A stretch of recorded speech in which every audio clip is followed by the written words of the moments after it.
ऐसे इसी से पूछते हैं। तो पहला क्वेश्चन हम लोग का है कि लेंस की क्षमता, ठीक है, लेंस की क्षमता का असाई मात्रक क्या होता है?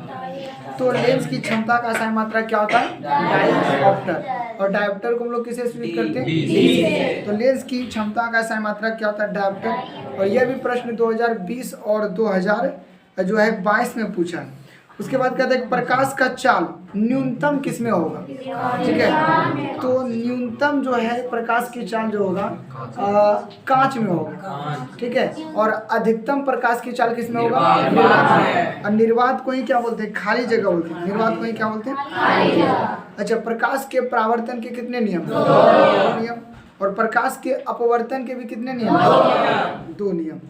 उसके बाद पूछता है अगला क्वेश्चन है कि वायु में प्रकाश की चाल निर्वात में प्रकाश की चाल अपेक्षा होगा, ठीक है। कहता है कि वायु में जो प्रकाश की चाल है और निर्वात की अपेक्षा प्रकाश चाल क्या होगा? इस प्रश्न का उत्तर 2021 में इनमें दिया है समान होता है।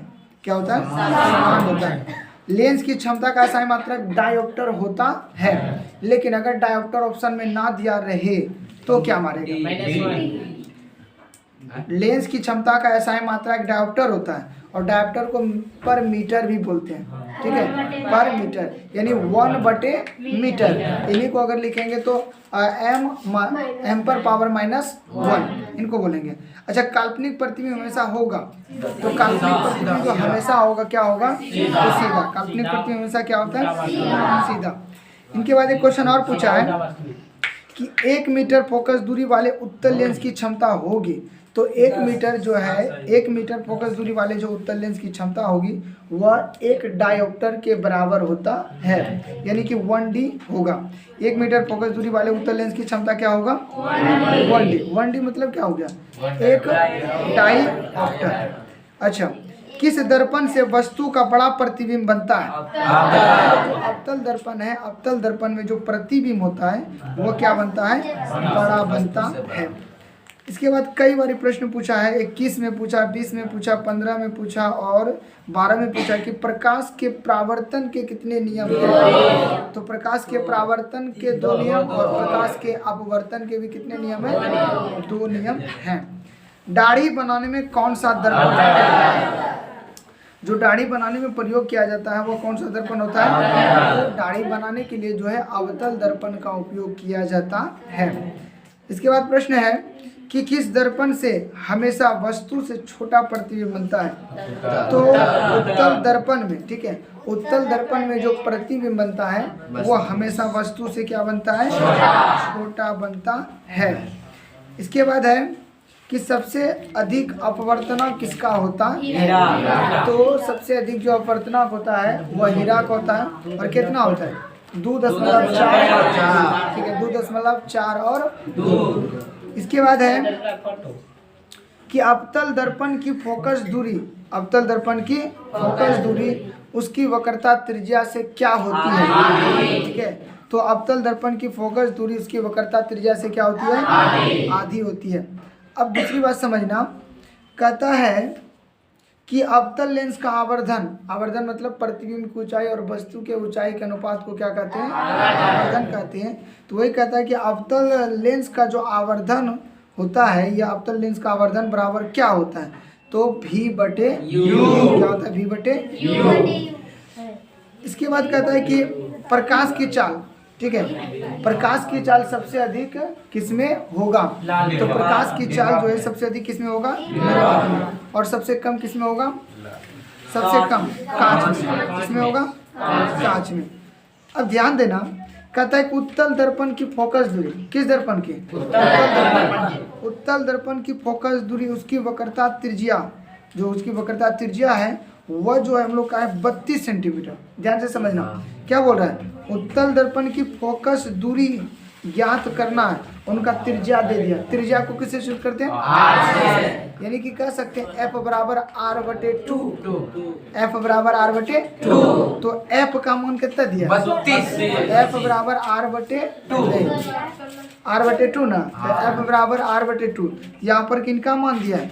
एफ का मान दिया, आर का हाँ आर का दिया, ठीक है। तो तिरिया गुना करके कटा देंगे तो 16 दूनी 32, इनका कितना हो जाएगा 16 सेंटीमीटर और प्लस में 16 सेंटीमीटर, किसमें प्लस में। अब उसी प्रकार से क्वेश्चन और दिया है कि एक अवतल दर्पण की फोकस दूरी 10 सेंटीमीटर है, अवतल दर्पण की फोकस दूरी 10 सेंटीमीटर है, और तो उसकी वक्रता त्रिज्या क्या होगी, ठीक है। इसकी वक्रता त्रिज्या देखो एफ बराबर दे दिया है कितना 20 दे दिया, सॉरी एफ बराबर कितना दे दिया, फोकस दूरी को हम लोग एफ से सूचित करते हैं, तो 10 हो गया, और उनकी वक्रता त्रिज्या होगी तो एफ बराबर 1 बटे क्या 2 बटे F।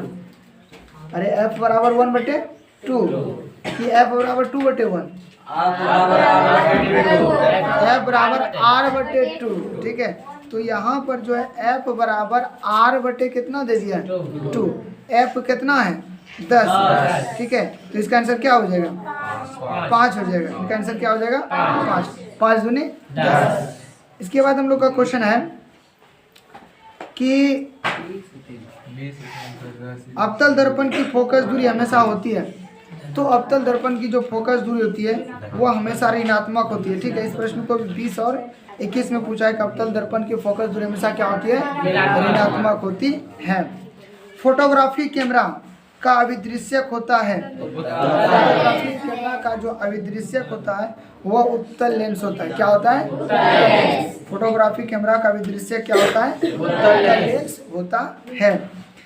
इसके बाद क्वेश्चन एक और पूछा है कि तेलीय कागज उदाहरण है, तो तेलीय कागज किनका उदाहरण है, तो पारभाषक, ठीक पारभाषक बोलो या फिर पारभाषी। तेलीय कागज दूध, घिसा हुआ कांच, आंख का पलक, ठीक है, यह सब जो ना रक्त भी हो गया, ब्लड हो गया, ठीक है, कुआसा भी हो गया और बादल हो गया, यह सब किनका उदाहरण है पारभाषक, किनका है पारभाषक। आगे है, हाँ दूध भी हो जाएगा। इसके बाद पूछता है कि उत्तल लेंस में प्रतिबिंब बनता है, ठीक है, तो उत्तल लेंस में प्रतिबिंब हमेशा वास्तविक बनेगा का आभासी, आभासी, और आभासी को हम लोग क्या बोलते हैं आभासी को क्या बोलते हैं। अच्छा, प्रकाश की किरण गमन करती है, तो प्रकाश की जो किरण है वो हमेशा गमन करती है सीधी रेखा में। अब निर्वात में प्रकाश की चाल कितना होता है, तो 3 गुना 10 पर पावर 8 मीटर पर सेकेंड, ठीक है, 3 गुना 10 पर पावर 8 मीटर पर सेकेंड। अच्छा, कौन सा लेंस अपसारी लेंस भी कहलाता है, तो अपसारी पूछ रहे हैं, अपसारी लेंस, अभिसारी ना अपसारी,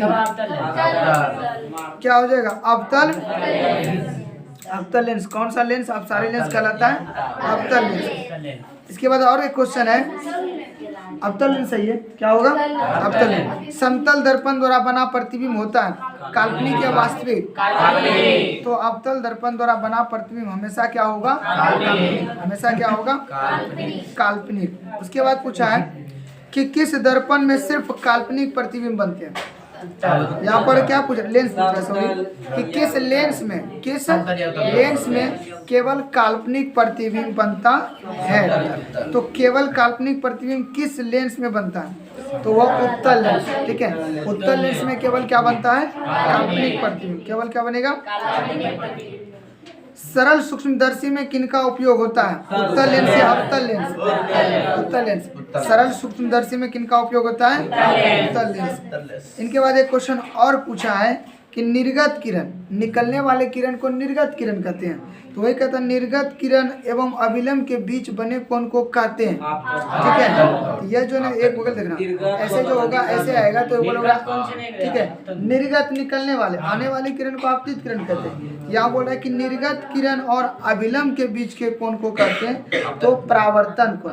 अरे आपतित किरण में ना बनेगा आपतन कोण, तो यह हो गया निर्गत किरण और अभिलंब के बीच के कोण को क्या बोलते हैं परावर्तन कोण। 2012 में पूछा।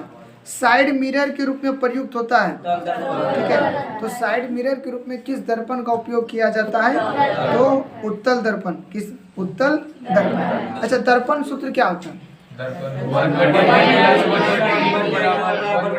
यानी कि 1/v + 1/u बराबर 1/, ठीक है। यह क्वेश्चन 20 और 21 में पूछा है कि भैया दर्पण सूत्र होता है तो 1/v और प्लस 1/u बराबर 1/l। चलो अभिसारी लेंस किसको बोलेंगे? अभिसारी लेंस तो उत्तल लेंस, उत्तल लेंस। अभिसारी बोल रहे हैं, अपसारी होगा क्या? उत्तल। यहाँ अभिसारी लेंस तो उत्तल लेंस को क्या बोलेंगे? अभिसारी लेंस। उत्तल लेंस को अभिसारी लेंस। अच्छा, लेंस की आवर्धन का ऐसा मात्रक क्या होता है? ठीक है, तो यह मात्रक विहीन है। ठीक है, आवर्धन क्या है? मात्रक विहीन है, यानी कि आवर्धन का कोई एसआई मात्रक नहीं होता है। एसआई मतलब इंटरनेशनल सिस्टम। 21 और 19 में पूछा है। अच्छा, किसी माध्यम के अपवर्तनांक का मान होता है, किसी माध्यम का जो है अपवर्तनांक का मान होता है तो क्या होगा? साइन आई बटे किसी माध्यम के अपवर्तनांक का मान क्या होगा? हम लिखाए थे, ठीक है, कि म्यू बराबर साइन आई बटे साइन आर। ठीक है, म्यू बराबर साइन आई बटे साइन आर। ठीक है, म्यू बराबर साइन आई बटे साइन आर। ठीक है ना, एक ही बात हुआ कि म्यू बराबर साइन आई बटे आर। ठीक है, या फिर साइन आई बटे साइन आर बराबर म्यू, एक ही बात है। इसके बाद पूछता है क्वेश्चन की प्रतिबिंब, ध्यान से समझना, 2018 का क्वेश्चन है कि प्रतिबिंब का आकार हमेशा वस्तु के आकार के बराबर होगा। प्रतिबिंब का आकार हमेशा वस्तु के आकार के बराबर होगा, तो बताओ वह कौन सा दर्पण होगा? समतल दर्पण। हम लिखाए थे, जो है ना, गिरवाए थे कि प्रतिबिंब की दूरी बराबर, ठीक है, वस्तु की दूरी, प्रतिबिंब की दूरी बराबर वस्तु की दूरी। जहाँ पर हमने लिखा था परिभाषा की समतल दर्पण का परिभाषा जिस समय लिखाए थे, उसी के नीचे देखना तुम लोग को लिखाए थे हम ब्रैकेट में कि समतल दर्पण का जो दूरी होगा वह वस्तु का दूरी और प्रतिबिंब का दूरी आपस में क्या होता है? बराबर होता है। 2018 में एक क्वेश्चन पूछा। इसके बाद क्वेश्चन एक और है,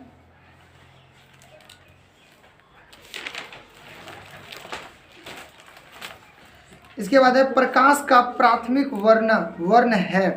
तो प्रकाश का प्राथमिक वर्ण मतलब प्रकाश का प्राथमिक रंग है, ऐसे भी क्वेश्चन पूछा है। इसमें जो 3 वर्ण होगा, नीला, हरा, लाल।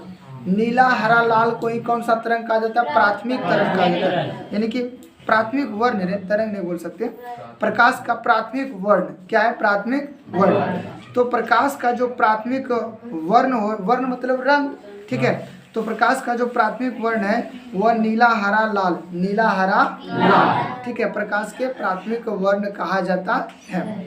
इसके बाद है कि तालाब का जल कम गहरा दिखाई देने का कारण क्या है? तो प्रकाश के जो है, प्रकाश का अपवर्तन के कारण, प्रकाश के अपवर्तन के कारण जो है तालाब का जल जो है कम गहराई देता है, सिक्का थोड़ा सा ऊपर उठाई देता है, मरी हुई मछली थोड़ा सा ऊपर उठाई देता है। तो प्रकाश के किसके कारण? अपवर्तन के कारण। इसके बाद है कौन नेत्र का रंगीन भाग होता है? जो आंख है, जो आई है, इनका कौन सा भाग जो रंगीन होता है? तो परितारिका। क्या है? परितारिका। इसके बाद पूछा है कि किस रंग का तरंगदैर्घ्य सबसे बड़ा होता है? ठीक है, सबसे बड़ा, यानी कि सबसे बड़ा क्या होता है? किसका तरंगदैर्घ्य सबसे अधिक? लाल का। किसका? लाल का। अच्छा, एक और क्वेश्चन है कि प्रकाश के रंगों में से किस रंग का अपवर्तनांक सबसे अधिक होता है? तो जिसका अपवर्तनांक सबसे ज्यादा होगा वह देखना प्रिज्म में से याद रखना झुका हुआ होगा। क्या होगा? झुका हुआ। तो सबसे नीचे में कौन है? बैगनी। सबसे नीचे में बैगनी। अच्छा, एक साधारण प्रिज्म में कितने सतह से घिरा रहता है? ठीक है, एक साधारण प्रिज्म जो है 5 पृष्ठों से घिरा रहता है, 5 पृष्ठों से घिरा रहता है। आगे बोलना कि श्वेत प्रकाश कितने रंगों का मिश्रण है? यह श्वेत प्रकाश कितने रंगों से मिलकर बना होता है? तो 7। अच्छा, एक एग्रस्टान, इसमें एग्रस्टान है, एग्रस्टम होता है, कोई दिक्कत नहीं। तो एक एग्रस्टान का मान होता है, यह एक एग्रस्टम का मान होता है तो 10 पर पावर माइनस 10 मीटर। ठीक है, 10 पर पावर माइनस 10 मीटर। यह क्वेश्चन कई बार पूछा है कि एक यह एक एग्रस्टम बराबर कितना होता है? तो 10 पर पावर माइनस। खाली जो नाम ने बोलते जा रहे तुम लोग को याद भी रखना क्योंकि कल टेस्ट है साइंस का। आगे क्वेश्चन है आवर्धन का SI मात्रक होता है। फिर वही क्वेश्चन आ गया। तो आवर्धन क्या है? मात्रक ही है, अर्थात आवर्धन का कोई SI मात्रक नहीं होता है। आगे है किसी अंतरिक्ष यात्री को आकाश का रंग दिखाई देता है तो वह क्या दिखाई देता है? या फिर एक क्वेश्चन इनको और एक बार घुरा के पूछा है, कला होगा। क्या होगा? एक क्वेश्चन और पूछा है कि चंद्रमा पर खड़े अंतरिक्ष यात्री को आकाश प्रतीत होता है काला। क्या प्रतीत होता है? काला। एक क्वेश्चन और है स्पेक्ट्रम में किस रंग की किरण का विचलन या झुकाव सबसे अधिक होता है? सबसे नीचे में कौन है? तो बैगनी का झुकाव या फिर कह सकते हैं हम कि विचलन क्या होता है? अधिक होता है। अच्छा, सामान्य दृष्टि वयस्क के लिए ठीक है, दृष्टि न्यूनतम दूरी कितना होना चाहिए? 25 सेंटीमीटर। मतलब एक सामान्य व्यक्ति को जो स्पष्ट दूरी जो है, न्यूनतम दूरी जो देखने के लिए कितना होना चाहिए? 25 सेंटीमीटर। और अगर आंख स्वस्थ है ठीक है तो कितना होना चाहिए? अगर आंख स्वस्थ है तो 25 सेंटीमीटर से लेकर क्या होना चाहिए? अनंत तक। इसके बाद हम लोग का प्रश्न है कि निकट दृष्टि दोष का निवारण किस लेंस से किया जाता है? तो निकट अब आ बताए थे ना, निकट अब आ। तो निकट दृष्टि दोष का जो निवारण है या फिर इस दोष को ठीक करने के लिए किस प्रकार का लेंस हमको चाहिए? अवतल लेंस। किस प्रकार का लेंस चाहिए? इसके बाद है कि तरंग धैर्य, देखना समझना कि तरंग धैर्य का SI मात्रक क्या होता है? ठीक है, तरंग धैर्य का SI मात्रक क्या होता है? तो एग्रस्टम होता है। क्या होता है? एग्रस्टम भी लिखा है कहीं, एग्रस्टम भी है। तो एग्रस्टम, ये एग्रस्टम ठीक है। तो तरंग धैर्य का SI मात्रक क्या होता है? एग्रस्टम। और एक एग्रस्टम बराबर 10 पर पावर माइनस 10 मीटर। 10 पर पावर माइनस 10 मीटर। आगे है तारों का टिमटिमाना प्रकाश की किस घटना को दर्शाता है? तो तारों का टिमटिमाना जो है ये प्रकाश के अपवर्तन की घटना को क्या करता है? प्रदर्शित करता है, दर्शाता है। अच्छा, मानव नेत्र के लिए दृष्टि का अस्तित्व होता है। मतलब कहता है कि मानव नेत्र पर जब प्रकाश पड़ता है तो वह प्रकाश जो है मानव नेत्र पर कितना समय तक रहता है? तो याद रखना 1/10 सेकेंड। कितना? 1/10 सेकेंड ठीक है। जो कि मानव नेत्र जो होता है, मानव नेत्र पर कोई भी प्रकाश जो है कितना देर रह सकता है? 1/10 सेकेंड। अच्छा, तारे का टिमटिमाने का कारण क्या है? तो कहीं कहीं जो है ना प्रकाश के वायुमंडलीय अपवर्तन भी दे देगा तो वह भी क्या है? सही है ठीक है। तो वायुमंडलीय अपवर्तन भी है। अच्छा, पुतली के साइज को कौन नियंत्रित करते हैं? पता है पुतली कहाँ होता है? आँख में होता है। कहाँ होता है? उसके साइज को जो दृष्टि पटल, और दृष्टि पटल को हम लोग बोलते हैं रेटिना ठीक है। दृष्टि पटल को ही क्या बोलते हैं? अच्छा, आँख में व्यवहार जो होता है वह कौन सा लेंस होता है? आँख में जो व्यवहार होता है वह कौन सा लेंस होता है? उत्तल लेंस। यानी कि हमारे आँख में जो है व्यवहार में जो हमारा आँख है बोलेगा हमारे नेत्र में कौन सा लेंस होता है? तो उत्तल लेंस। अच्छा, निकट दृष्टि दोष वाले व्यक्ति को चश्मा चाहिए। कौन सा चश्मा? जिनको निकट दृष्टि दोष हो जाए उनको कौन सा चश्मा चाहिए? तो उनको अवतल लेंस का क्या चाहिए? चश्मा चाहिए। अभिनेत्र लेंस की फोकस दूरी में परिवर्तित किया जा सकता है।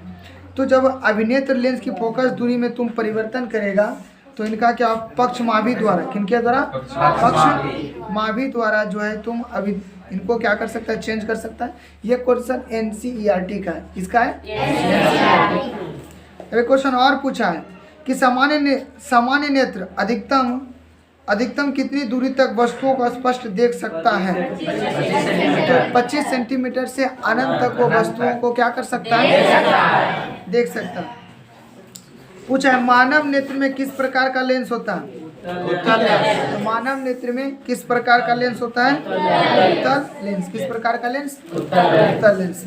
चलो सही है, इसी तरह से जवाब देते जाओ, ठीक है। आगे है स्पेक्ट्रम। स्पेक्ट्रम प्राप्त करने के लिए किनका उपयोग किया जाता है? ठीक है, तो स्पेक्ट्रम प्राप्त करने के लिए जो है प्रिज्म का उपयोग किया जाता है। किनका? प्रिज्म का। स्पेक्ट्रम प्राप्त करने के लिए किनका उपयोग किया जाता है? प्रिज्म का। टिंडल प्रभाव। टिंडल प्रभाव प्रकाश की कौन सी घटना को प्रदर्शित करता है? जो टिंडल प्रभाव है, टिंडल प्रभाव, यह प्रकाश के परिकिरणन की घटना को क्या करता है? प्रदर्शित करता है। ये जो है कई बार क्वेश्चन भी तुम लोग देखना 2 नंबर पूछा कि प्रकाश का परिकिरणन किसे कहते हैं। ठीक है, प्रकाश का परिकिरणन किसे कहते हैं। तो हम लोग ऑब्जेक्टिव रिवीजन कर रहे हैं। अब एक क्वेश्चन और है कि मानव नेत्र जिस पर किसी वस्तु का प्रतिबिंब बनता हुआ क्या कहलाता है? ठीक है, मानव नेत्र जिस पर किसी वस्तु का जो है प्रतिबिंब बनता हुआ क्या कहलाता है? दृष्टि पटल। और हमारे तुरंत बताएं कि दृष्टि पटल को ही हम लोग क्या कहते हैं? रेटिना कहते हैं। दृष्टि पटल को ही क्या कहते हैं? रेटिना। अब इसके बाद एक क्वेश्चन है कि नेत्र लेंस की फोकस दूरी कम हो जाने से, नेत्र लेंस की फोकस दूरी कम हो जाने से कौन सा दृष्टि दोष उत्पन्न होगा? तो यह निकट दृष्टि दोष। अगर नेत्र लेंस की फोकस दूरी कम हो गया, ठीक है, अगर नेत्र लेंस की फोकस दूरी कम हो गया तो कौन सा दृष्टि दोष होगा? तो निकट दृष्टि दोष। और निकट दृष्टि दोष वाले व्यक्ति को चश्मा चाहिए। कौन सा? अवतल लेंस का। एक बात और बताना, प्रिज्म से प्रकाश की कौन सी परिघटना घटती है? कौन सी परिघटना? मतलब कहता है कि प्रिज्म से जो है प्रकाश की कौन सी परिघटना घटती है? तो वो होता है वर्ण विक्षेपण। क्या होता है? वर्ण विक्षेपण। कौन सी परिघटना घटती है? वर्ण विक्षेपण। बिल्कुल सही है। आगे, इंद्रधनुष का बनना किस घटना पर आधारित है? ठीक है, इंद्रधनुष पर बनना, ठीक है, किस घटना पर आधारित है? तो प्रकाश का वर्ण विक्षेपण। प्रकाश का वर्ण विक्षेपण। यानी कहता है, क्वेश्चन समझो ना, कहता है इंद्रधनुष का बनना कौन सी घटना पर आधारित है? ठीक है, तो प्रकाश का वर्ण, प्रकाश का वर्ण विक्षेपण। क्लास का लाइट जला दो। तो इंद्रधनुष का बनना जो है, इंद्रधनुष का बनना किस घटना पर आधारित है? तो प्रकाश का अपवर्तन।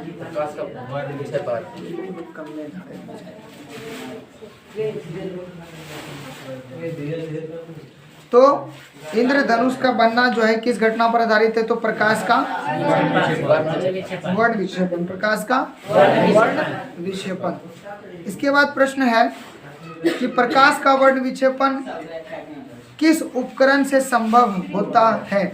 तो प्रकाश का वर्ण विक्षेपण जो है यह प्रिज्म से ही क्या है? संभव है। दर्पण और लेंस से यह क्या है? संभव नहीं है।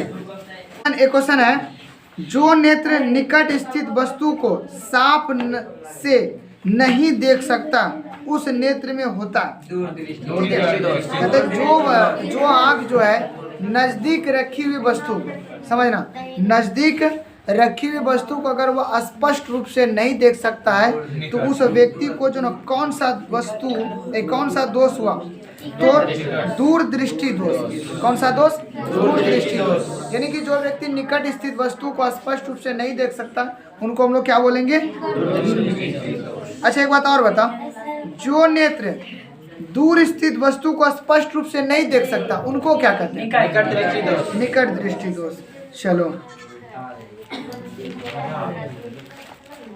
हाँ, अब अगला चैप्टर है विद्युत, इलेक्ट्रिक। समझना, कहता प्रतिरोधकता का असाई मात्रक क्या होता है? प्रतिरोधकता है कता। प्रतिरोध का तुम लोग जानते हैं कि असाई मात्रक ओम होता है, लेकिन यहाँ कहता प्रतिरोधकता का असाई मात्रक क्या होता है? ओम मीटर। क्या होता है? ओम मीटर। एक क्वेश्चन और इसे उल्टा के पूछा है कि वैद्युत प्रतिरोधकता का असाई मात्रक होता है, वही होता है ओम मीटर। किसी चालक के प्रतिरोधकता का असाई मात्रक होता है ओम मीटर। इसी क्वेश्चन को 22, 21 और 14 में पूछा। अच्छा, विभवांतर का असाई मात्रक, बहुत इंपॉर्टेंट क्वेश्चन है। तो विभवांतर का असाई मात्रक क्या होता है? चलो, अच्छा, विद्युत धारा का असाई मात्रक एम्पियर। विद्युत धारा का असाई मात्रक एम्पियर। प्रतिरोध का असाई मात्रक प्रतिरोध का ऐसा मात्रक हम अभी 4 क्वेश्चन बोलेंगे, ठीक है, इनको याद रखना, चारों में चारों पूछा जाएगा। प्रतिरोधकता का ऐसा है मात्रक 1, दूसरा विभवांतर का ऐसा है मात्रक 2, तीसरा विद्युत धारा का ऐसा है मात्रक 3, चौथा प्रतिरोध का ऐसा है मात्रक क्या होता है 4। इस 4 क्वेश्चन में बिहार बोर्ड में एक क्वेश्चन जो है 100% क्या है 100% रहेगा। तो प्रतिरोध का ऐसा है मात्रक क्या होता है ओम मीटर। क्या होता है विद्युत हीटर में तार की कुंडली बनी होती है, ठीक है, विद्युत हीटर में तार की कुंडली बनी होती है, किनका होता है नाइक्रोम का। किनका होता है विद्युत हीटर में तार की कुंडली किसकी बनी होती है नाइक्रोम की। किनकी बनी होती है नाइक्रोम की। इसके बाद है कौन सी अधातु विद्युत का सुचालक होता है, यानी कि सुचालक मतलब करंट जिसमें प्रवाहित हो सके। ग्रेफाइट क्या है ग्रेफाइट कहाँ रहता है, वो जो रेट रहता है ना, रेट के जो अंदर रहता है वो क्या होता है ग्रेफाइट, ठीक है, क्या होता है ग्रेफाइट। अच्छा, विद्युत का अच्छा चालक क्या है चांदी, ठीक है, विद्युत का सबसे अच्छा चालक जो है वो क्या है चांदी। और चांदी का संकेत होता है ए और थोड़ा शोरगुल कम कर, शोरगुल थोड़ा कम कर। आवेश का असाई मात्रक, आवेश का असाई मात्रक क्या होता है कूलाम। आवेश का असाई मात्रक क्या होता है कूलाम, बिल्कुल सही है। अच्छा, आम मीटर का प्रतिरोध होता है, आम मीटर का प्रतिरोध जो होता है वह बहुत छोटा होता है। क्या होता है बहुत छोटा। और यह क्वेश्चन 2021 में पूछा है कि आम मीटर का प्रतिरोध क्या होता है बहुत छोटा। इसके बाद विद्युत का सुचालक है, सॉरी विद्युत का सुचालक है, तो अभी तुरंत में बताएंगे विद्युत का सुचालक क्या है ग्रेफाइट। क्या है ग्रेफाइट। विद्युत का सुचालक क्या है ग्रेफाइट। विद्युत शक्ति का मात्रक क्या होता है, तो विद्युत शक्ति का असह मात्रक वाट होता है। क्या होता है वाट। विद्युत शक्ति का असह मात्रक क्या होता है वाट। और एक क्वेश्चन है 2016 और 13 में पूछा है कि विद्युत बल्ब का तंतु किस धातु का बना होता है टंगस्टन। क्या होता है टंगस्टन। टंगस्टन का गलनांक कितना होता है, कितना टंगस्टन का गलनांक 3500 सेल्सियस। क्या होता है 3500 सेल्सियस। देखो एक क्वेश्चन पूछेगा अर्धचालक कौन है, इनमें से 4 ऑप्शन देगा, ठीक है, 4 ऑप्शन में बोलेगा एक ऑप्शन कि अर्धचालक क्या है। याद रखना अर्धचालक को सेमीकंडक्टर बोलते हैं। तो अर्धचालक जो है जर्मेनियम एक ऐसा धातु है जो कि क्या है अर्धचालक है। क्या है अर्धचालक।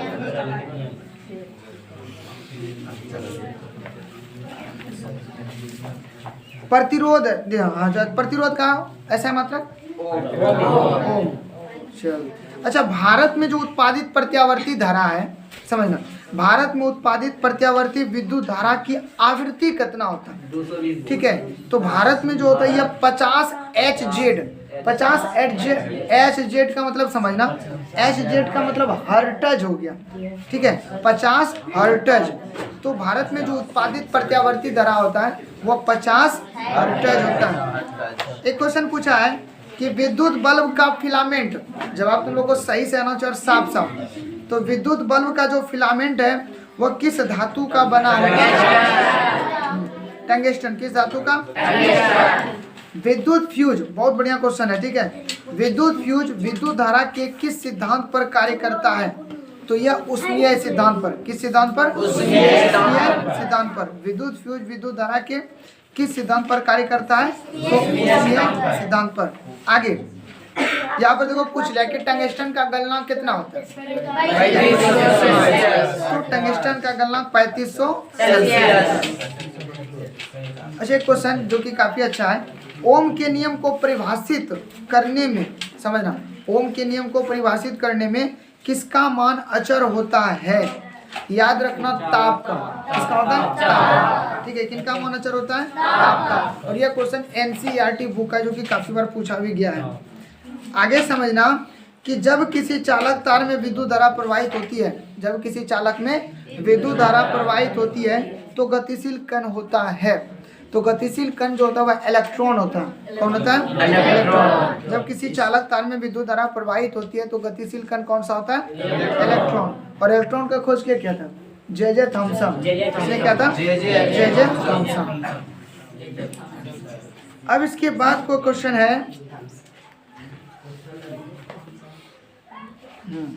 क्वेश्चन है विद्युत बल्ब में कौन सी गैस भरी जाती है? विद्युत बल्ब में कौन सी गैस भरी जाती है? तो निष्क्रिय गैस। कौन सी गैस भरी जाती है? विद्युत बल्ब में कौन सा गैस भरते हैं? निष्क्रिय गैस। इसके बाद है विद्युत आवेश के प्रवाह दर को क्या कहते हैं? तो विद्युत आवेश के प्रवाह की दर को विद्युत धारा कहते हैं। क्या कहते हैं? विद्युत धारा कहते हैं। ठीक है, क्या कहते हैं? विद्युत धारा कहते हैं। ठीक है, बट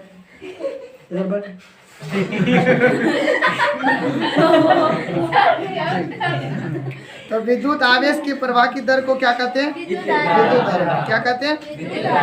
एक क्वेश्चन और है जो कि काफी बार पूछा है कि विद्युत परिपथ में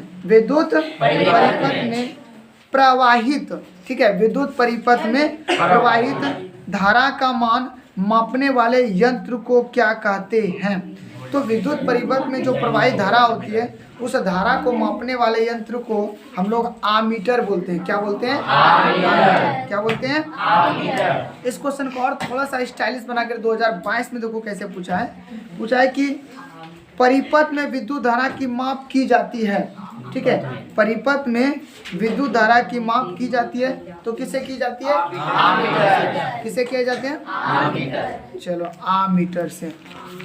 इसी तरह पूरे रिवीजन करवा देंगे जितना मेन क्वेश्चन है। एक तो और बोलना कि वोल्ट मीटर को विद्युत परिपथ के किस क्रम में जोड़ा जाता है? वोल्ट मीटर को जो है, वोल्ट मीटर को विद्युत परिपथ के किस क्रम में जोड़ा जाता है? तो श्रेणी क्रम। देखना ये सब क्वेश्चन जब एग्जाम में आएगा तो काफी बार पूछा गया, तो एग्जाम में आने की संभावना भी क्या है? ये सब क्वेश्चन आ सकता है। वह वोल्ट मीटर को विद्युत परिपथ के किस क्रम में जोड़ा जाता है? तो श्रेणी क्रम में। अब है किलोवाट घंटा मात्रक होता है।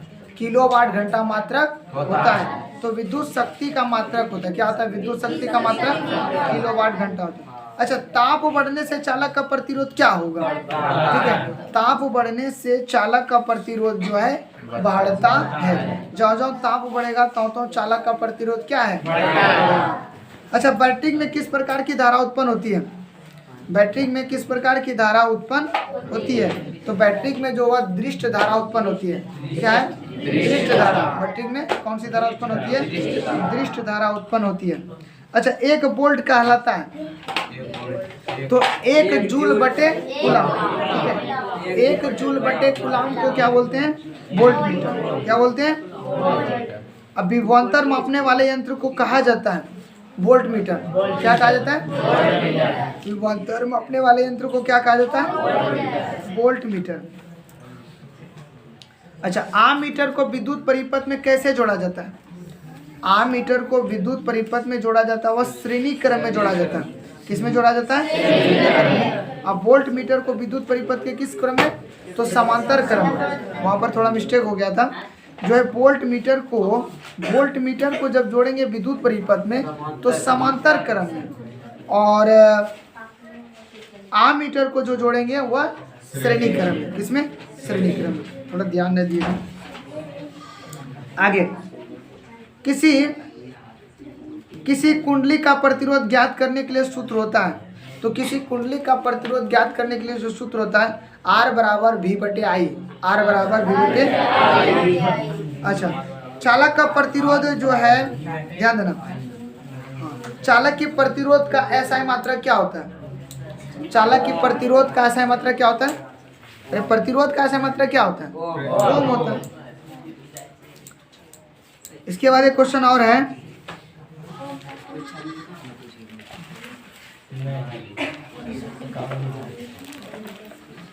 हाँ बोलो, कार्य करने की क्षमता को क्या कहते हैं?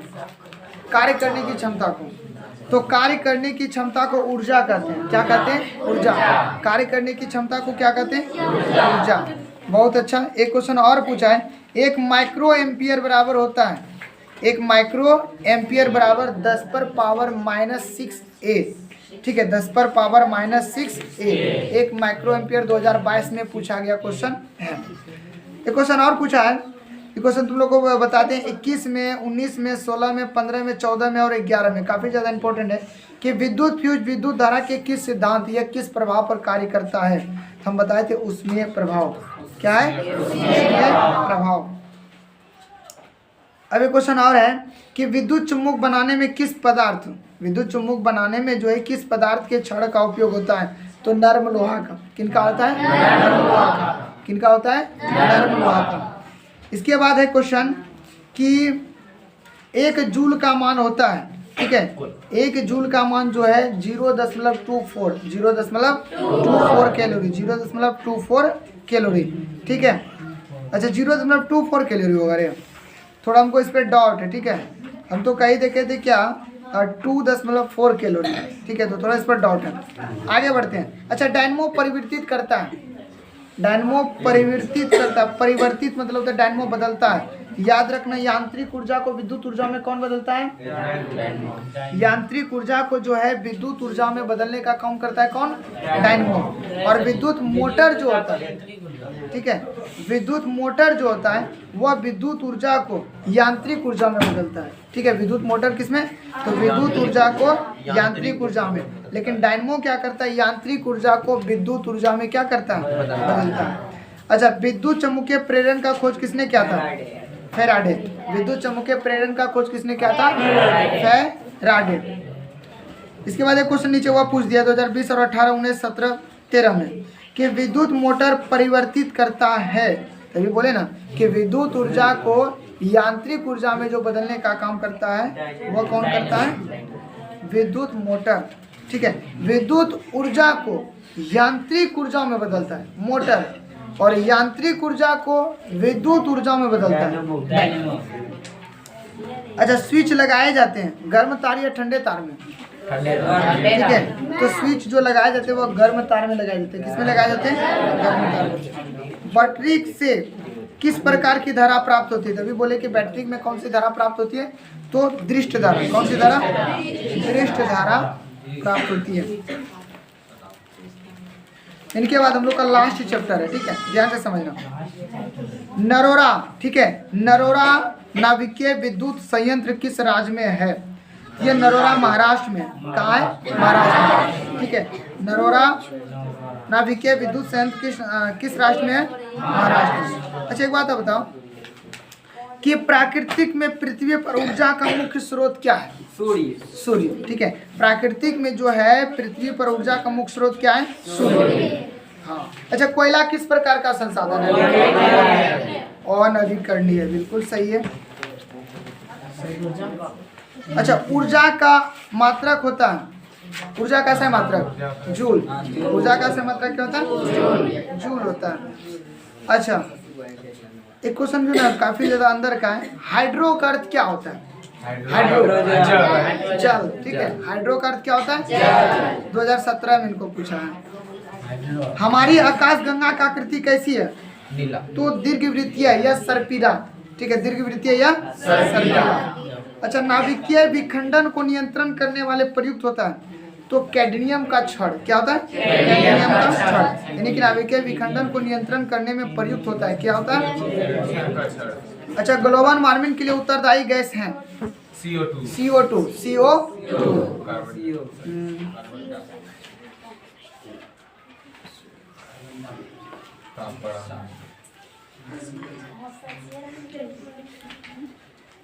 अच्छा सौर सेल में उपयोग होता है क्या? सिलिकॉन या प्लेटिनम? सिलिकॉन। क्या होता है? सिलिकॉन। तो